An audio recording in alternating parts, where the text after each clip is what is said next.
Welcome to True Crime Documentary.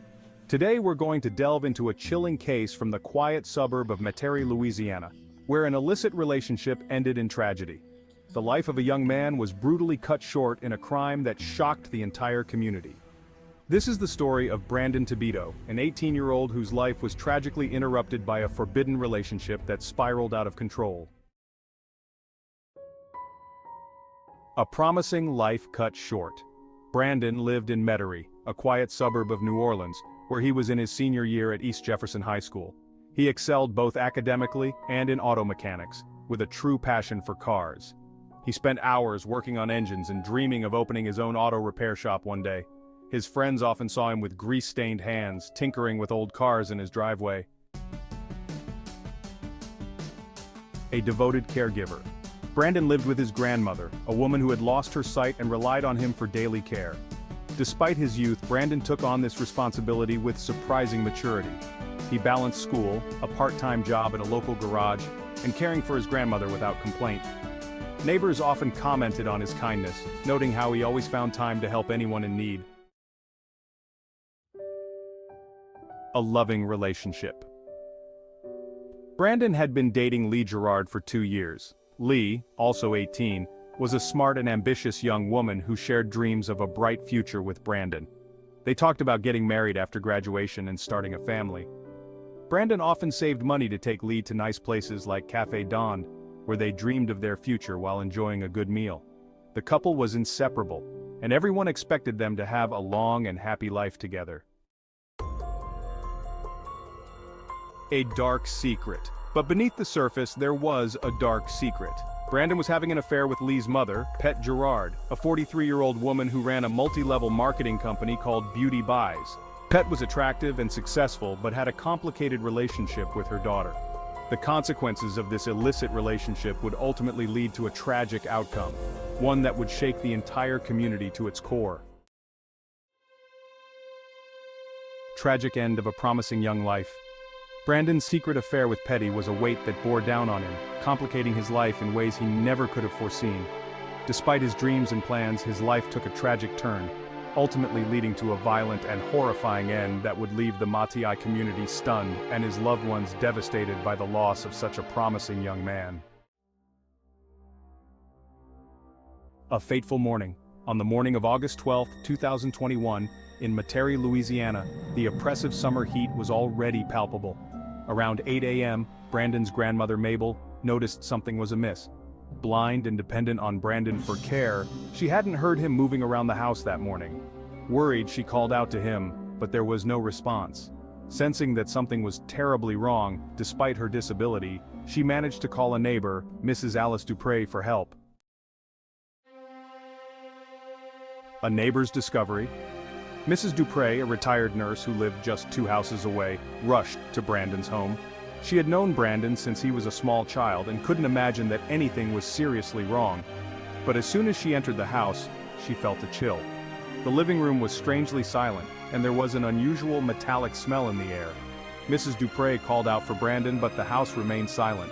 She followed the smell to Brandon's room, and when she opened the door, the sight before her was unimaginable. The affair was a carefully kept secret known only to the two, but it remained a secret that could destroy lives. I justified the relationship as a way to recapture my lost youth, but it was clear I was becoming dangerously obsessed with Brandon. When Detective Duval and Detective Martinez questioned Pet, she was visibly upset but tried to maintain her composure. She was impeccably dressed in a tailored pantsuit, and her makeup was flawless, but there was a nervousness in her eyes that didn't go unnoticed. The detectives began with routine questions, asking her about her relationship with Brandon and her whereabouts on the night of the murder. I was home alone, working late on my business. Her voice was steady, but there was a sharpness when she spoke about Brandon. He was a charming boy, but he was only my daughter's boyfriend. However, as the interrogation continued, her facade began to crack. When I pressed her about the affair, Pet's demeanor changed drastically. She became defensive and her answers grew short and curt. At first, I denied the affair, but when confronted with evidence, I broke down. Tears began to roll down her face as she confessed to the affair, but she adamantly denied any involvement in Brandon's murder. He was my angel. I swear to God I would never hurt him. Despite her emotional outburst, Detective Duvall wasn't convinced. Pet's obsession with Brandon and her intense jealousy of her daughter made her the prime suspect. The second suspect in the investigation was Lee Gerard, Pet's 18-year-old daughter and Brandon's girlfriend. I had just graduated from high school in June 2021. I was so excited to start college in the fall, with plans to study business administration at the University of New Orleans. Friends and family described Lee as kind-hearted. But sometimes Lee was overshadowed by her mother's dominant personality. Brandon and I had been dating for 2 years, and by all accounts, we were deeply in love. We had even talked about getting married after I finished high school. A plan that had excited both families in their conservative southern town, where the average age for marriage was 18. However, the revelation of her mother's affair with Brandon had shattered Lee's world. The discovery of the betrayal left her heartbroken and full of rage, but she claimed to have had nothing to do with Brandon's death. When the detectives questioned Lee, she looked emotionally drained. She wore jeans and a t-shirt from her high school class, making her seem much younger than she was, almost childlike in her grief. Detective Duvall and Detective Martinez began the interrogation gently, asking her to recount her relationship with Brandon and how she discovered the affair. Lee's voice trembled as she spoke, her eyes welling up with tears. She described how she had accidentally stumbled upon sexually explicit text messages between her mother and Brandon just days before his death. The discovery had led to a heated argument between her and Pet, but Lee claimed she had tried to move past it. "I loved Brandon and didn't want to lose him," she said almost in a whisper. However, when asked about her whereabouts on the night of the murder, Lee's story became less clear. She insisted that she had been at a sleepover at her friend Taylor's house, just a few blocks from Brandon's home, but she struggled to provide details about the night. Taylor, when questioned separately, confirmed that Lee had been there, but mentioned that Lee had left around midnight, a few hours before the estimated time of the murder. As the detectives pressed further, Lee's attitude shifted from sorrow to defensiveness. She denied any involvement in Brandon's death, but the anger in her voice was evident. "I would never hurt him," she repeated, though her hands trembled as she spoke. When shown the evidence of the affair, including the explicit messages from Pet to Brandon, Lee broke down, sobbing uncontrollably. Her pain was palpable, but it also raised suspicions. Was she mourning the loss, or was there something more she was hiding? Brandon's lifeless body lay on the floor, practically floating in his own blood. He had been brutally stabbed multiple times and his eyes were nearly gouged out. The knife, still covered in blood, lay on the floor beside him. Mrs. Dupre froze in shock, her hand trembling as she dialed 911. Her usually calm and comforting voice shook as she described the scene to the operator. "Oh, Sheriff, there's blood everywhere." Minutes later, police and paramedics arrived at the modest, single-story house on West Metry Avenue. The flashing lights and gathering neighbors added a surreal atmosphere as the first responders entered.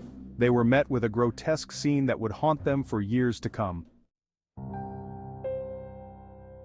Mrs. Dupre, who had initially tried to stay calm, was now visibly shaken, leaning on another neighbor for support. Mabel, still in her chair in the living room, kept asking what was happening, unaware of the horror just a few meters away. The quiet neighborhood had become the epicenter of a brutal crime, one that would leave everyone reeling. The Metry Police Department arrived at Brandon's home within minutes of Mrs. Dupre's 911 call on the morning of August 12, 2021. Leading the investigation was Detective Michael Duvall, a veteran investigator with over 20 years on the force, known for his no-nonsense approach and dedication. Duvall was a respected figure in the department, accompanied by Detective Renee Martinez, a younger officer with a sharp mind and an eye for detail. As they entered the house, the crime scene was immediately overwhelming. What was once a cozy room was now a gruesome sight, with blood spattered on the walls and floor, creating a chaotic pattern that told a story of extreme violence and desperation. The smell of iron permeated the air, mixing with the stifling August morning heat. Brandon's body lay crumpled on the floor, the brutality of the attack evident in the multiple stab wounds and the near dismemberment of his eyes. The kitchen knife used in the attack, a common but lethal weapon, lay beside him covered in blood. Despite his years of experience, Detective Duval couldn't shake the knot in his stomach as he surveyed the scene. He knew immediately that this wasn't an act of random violence. The ferocity of the attack suggested something deeply personal. This wasn't just a murder. Duval believed it was a crime of passion.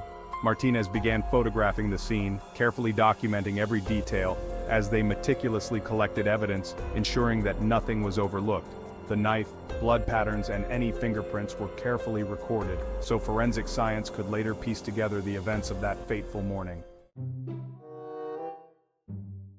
As the detectives worked to process the crime scene, they also took note of the condition of the rest of the house.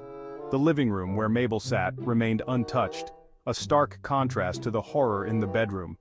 This indicated that the attack had been swift, catching Brandon by surprise, possibly during his morning routine. Outside, neighbors had gathered, murmuring among themselves, trying to understand the tragedy that had struck their quiet community.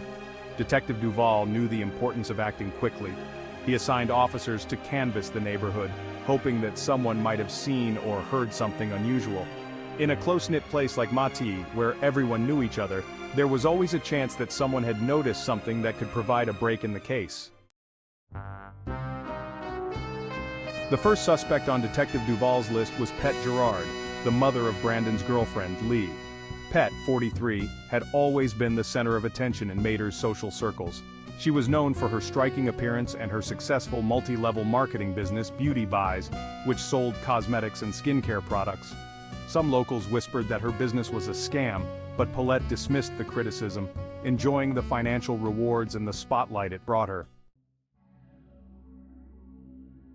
Pet had a complicated relationship with her daughter Lee. Although they seemed close, friends noticed underlying tension between them, often stemming from Pet's jealousy of Lee's youth and beauty. Pet had a habit of competing with her daughter for attention, especially from men. This rivalry took a dark turn when Pet began an affair with Brandon Tobito, her daughter's boyfriend. Despite her emotional state, Lee maintained her innocence throughout the interrogation. She admitted to feeling betrayed and angry, but insisted she wasn't capable of murder.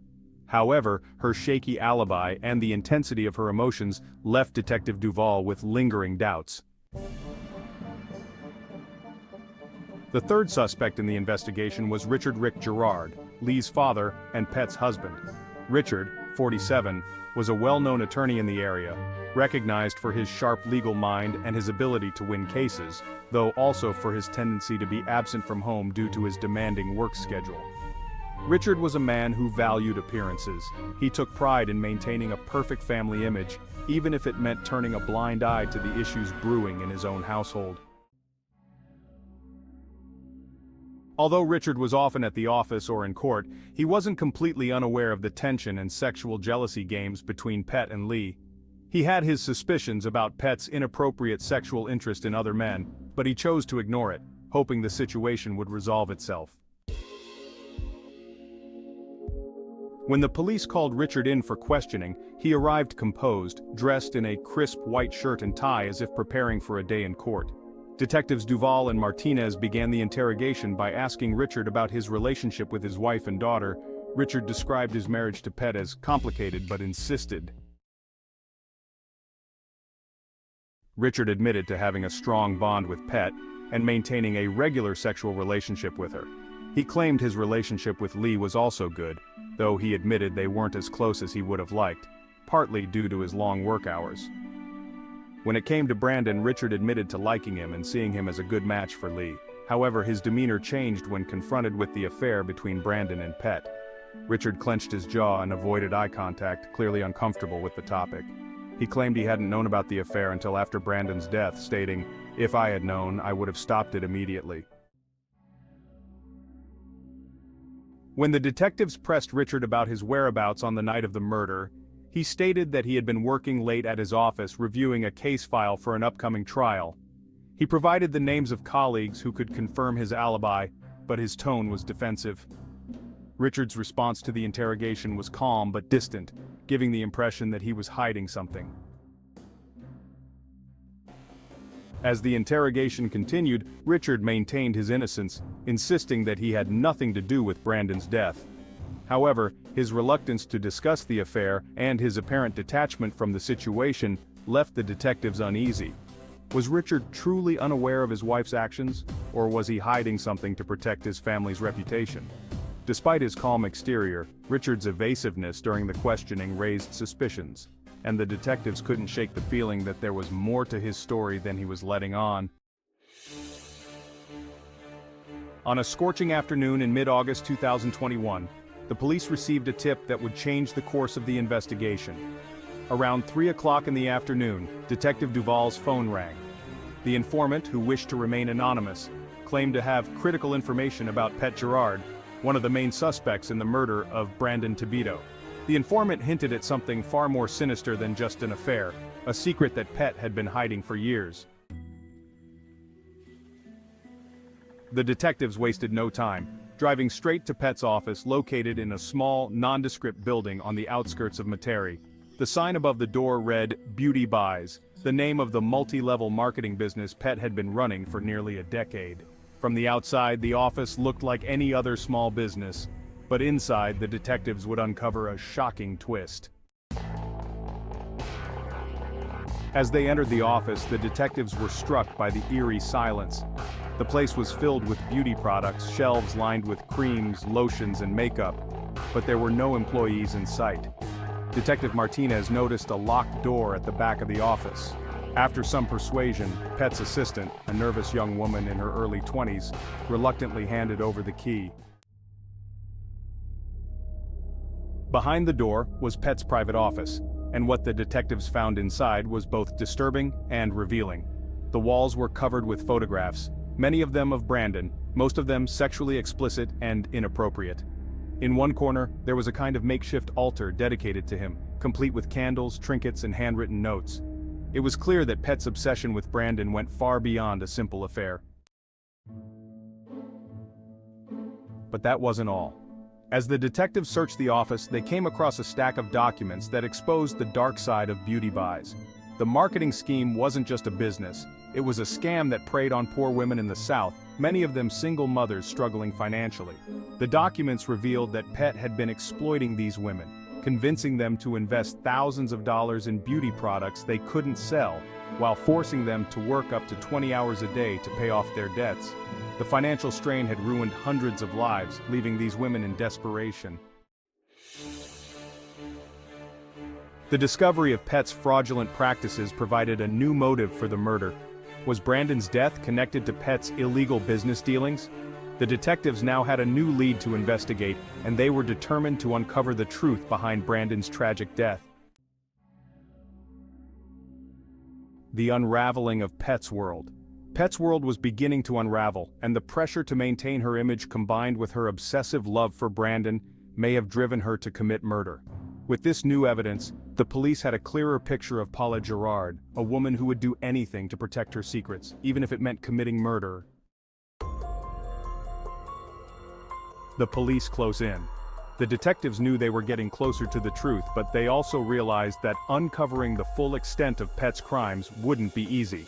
On August 21, 2021, the police in Metairie, Louisiana were finally ready to act. After gathering the evidence, including the disturbing revelations in Pet Gerard's office, there was no doubt about who was responsible for the brutal murder of Brandon Tibito. The motive and the crime. Poet, 43, had become increasingly sexually obsessed with her daughter's boyfriend, leading her to commit an unthinkable crime. The night of the murder, Paulette confronted Brandon in the kitchen of his grandmother's house, a place where Brandon had taken her several times for secret encounters. Driven by jealousy and fear of losing control, Paulette grabbed a kitchen knife and stabbed Brandon multiple times. The attack was savage, leaving him with deep wounds and his eyes nearly gouged out. The cover-up and the arrest. After the murder, Paulette attempted to cover her tracks, but her obsession with Brandon and her fraudulent activities eventually led the police straight to her.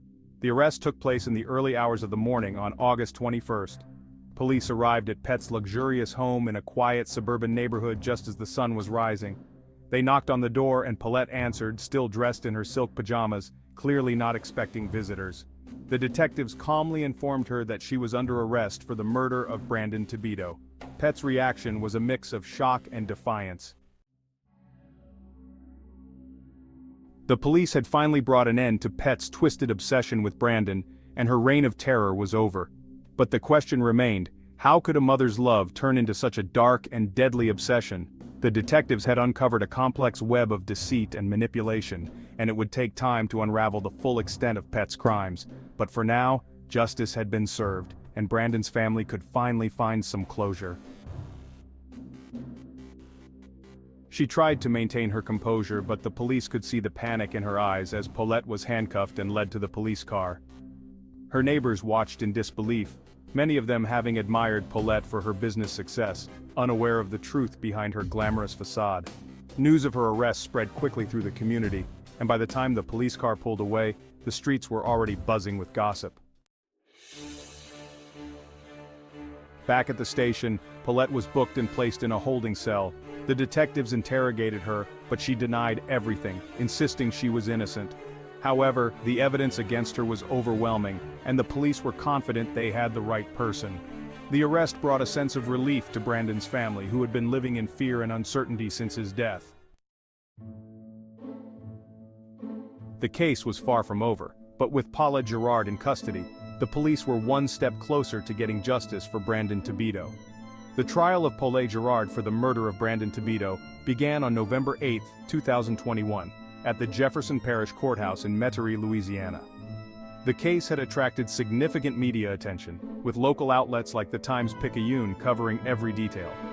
The courtroom was packed with spectators eager to see how the case would unfold. The prosecution was led by Assistant District Attorney Mark Tremblay, a veteran lawyer known for his tenacity in the courtroom. Tremblay, 52, had a reputation for being thorough and reliable, and this case was no exception.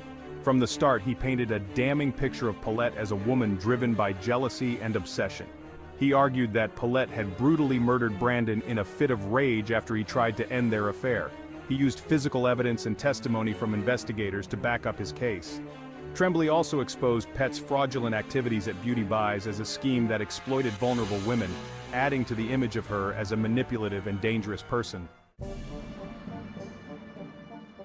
In Pett's defense was attorney Charles Chuck Lameau, a shrewd and experienced lawyer with a history of defending high-profile clients. The trial was about to unfold, and the question on everyone's mind was, would justice be served for Brandon Tobito? Lameau, 48, was known for his calm demeanor and his ability to plant doubt in juror minds. He argued that the evidence against Paulette was circumstantial and suggested that another person, possibly Lee Gerard, could have committed the crime. Lemoyne also tried to humanize Paulette, portraying her as a loving mother and successful businesswoman who had been unfairly targeted by the media and prosecution. As the trial progressed, the emotional impact on Brandon's family was evident.